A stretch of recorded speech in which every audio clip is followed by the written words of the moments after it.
നമസ്കാരം.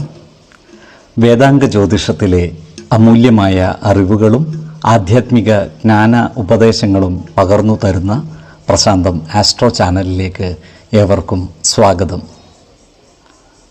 ഈ ചാനൽ ഇതുവരെയും സബ്സ്ക്രൈബ് ചെയ്യാത്തവർ ഇപ്പോൾ തന്നെ സബ്സ്ക്രൈബ് ചെയ്യുക. നോട്ടിഫിക്കേഷൻ ലഭിക്കുന്നതിനായി ബെൽ ബട്ടൺ അമർത്തുമല്ലോ. ഒപ്പം ചാനൽ ലൈക്ക് ചെയ്യുക, ഷെയർ ചെയ്യുക, കമൻറ്റ് ചെയ്യുക. കൊല്ലവർഷം 1200 ആണ്ടിലെ തുലാസംക്രമം രേവതി നക്ഷത്രത്തിലാണ്. തുലാം 1-ാം തീയതിയിലെ ഗ്രഹനില അനുസരിച്ച് എടവം രാശിയിൽ സർവേശ്വരകാരകനായ വ്യാഴവും, മിഥുനത്തിൽ കുജനും, കന്നിരാശിയിൽ രവിയും കേതുവും, തുലാം രാശിയിൽ ബുധനും, വൃശ്ചികത്തിൽ ശുക്രനും ഗുളികനും, കുംഭം രാശിയിൽ ശനിയും, മീനത്തിൽ ചന്ദ്രനും രാഹുവും സ്ഥിതി ചെയ്യുന്നു.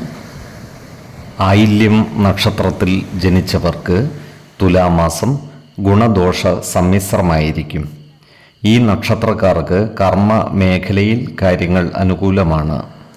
ജോലിസ്ഥലത്ത് സഹപ്രവർത്തകരുടെ നല്ല സഹകരണം നേടിയെടുക്കുന്ന രീതിയിൽ പ്രവർത്തിക്കേണ്ടതാണ്. അനാവശ്യ ഭാഷണങ്ങൾക്ക് ഇടം നൽകാതിരിക്കുവാൻ പ്രത്യേകം ശ്രദ്ധിക്കേണ്ടതാണ്. ചില സ്ഥാനമാറ്റങ്ങളും ഉണ്ടാകുവാനുള്ള സാധ്യതകളും കാണുന്നുണ്ട്.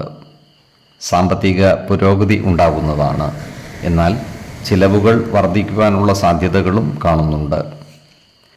ഈ നക്ഷത്രക്കാരായ യുവതി യുവാക്കളുടെ വിവാഹ കാര്യങ്ങളിൽ തീരുമാനമാകുവാനുള്ള സാധ്യതകൾ കാണുന്നുണ്ട്.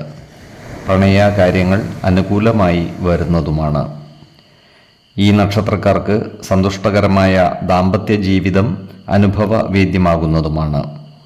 എന്നാൽ ശത്രുതാ മനോഭാവത്തോടെ പെരുമാറുന്നവരുടെ എണ്ണം വർദ്ധിക്കുവാൻ ഇടയുണ്ട്. അത്തരക്കാരെ തിരിച്ചറിഞ്ഞാൽ അവരുമായി നല്ല സ്നേഹസൗഹൃദ ബന്ധങ്ങൾ നിലനിർത്തുവാൻ പരമാവധി പരിശ്രമിക്കേണ്ടതുമാണ്. ഈ നക്ഷത്രക്കാരായ വിദ്യാർത്ഥികൾക്കും മറ്റു പഠിതാക്കൾക്കും കാര്യങ്ങൾ അനുകൂലമാണ്. ഇവർക്ക് പരീക്ഷാ വിജയവും ഉന്നത പഠനവും സാധ്യമാകുന്നതുമാണ്. ഈ നക്ഷത്രക്കാരായ കർഷകർക്കും അനുകൂലമായ സാഹചര്യം ഉണ്ടാകുന്നതാണ്. കാർഷിക ആദായം വർദ്ധിക്കുവാനുള്ള സാധ്യതകളും കാണുന്നുണ്ട്. എന്നാൽ കാലാവസ്ഥാ വ്യതിയാനമനുസരിച്ച് കൃഷിരീതികളിൽ വേണ്ട മാറ്റങ്ങൾ വരുത്തുവാൻ പ്രത്യേകം ശ്രദ്ധിക്കേണ്ടതുമാണ്. ഈ നക്ഷത്രക്കാരായ കലാകാരന്മാർക്ക് അനുകൂലമായ കാലമാണ്. കലാരംഗത്തുള്ള ഇവരുടെ പ്രവർത്തനങ്ങൾക്ക് സമൂഹ മനസ്സിൻ്റെ അംഗീകാരം നേടിയെടുക്കുവാൻ സാധിക്കുന്നതുമാണ്.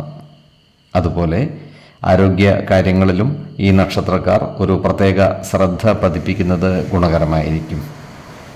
5, 24, 28 തീയതികൾ അനുകൂലമാണ്. ഈ നക്ഷത്രക്കാർ ജനിച്ച സമയത്തെ അടിസ്ഥാനമാക്കിയുള്ള ജാതകത്തിലെ ലഗ്ന രാശിയുടെയും ലഗ്ന അധിപന്റെയും സ്ഥിതിയും ശുഭ പാപ ഭാവങ്ങളുടെ സ്ഥിതിയും ഓരോ രാശിയിലെയും ഗ്രഹങ്ങളുടെ സ്ഥിതിയും അനുസരിച്ച് ഇവരുടെ പൊതുഫലത്തിൽ ഏറ്റക്കുറച്ചിലുകൾ ഉണ്ടാകുവാനിടയുണ്ട്. കുടുംബ ദേവതകളെയും ഇഷ്ട ദേവതകളെയും ഉപാസിക്കുന്നത് ഇവർക്ക് ആയുരാരോഗ്യ സൗഖ്യമേകും. ഇഷ്ടദേവതാ മന്ത്രം 108 തവണ ദിനംതോറും ലിഖിത ജപം ചെയ്തു വരുന്നത് ഇവർക്ക് സർവ ഐശ്വര്യങ്ങളുമേകും.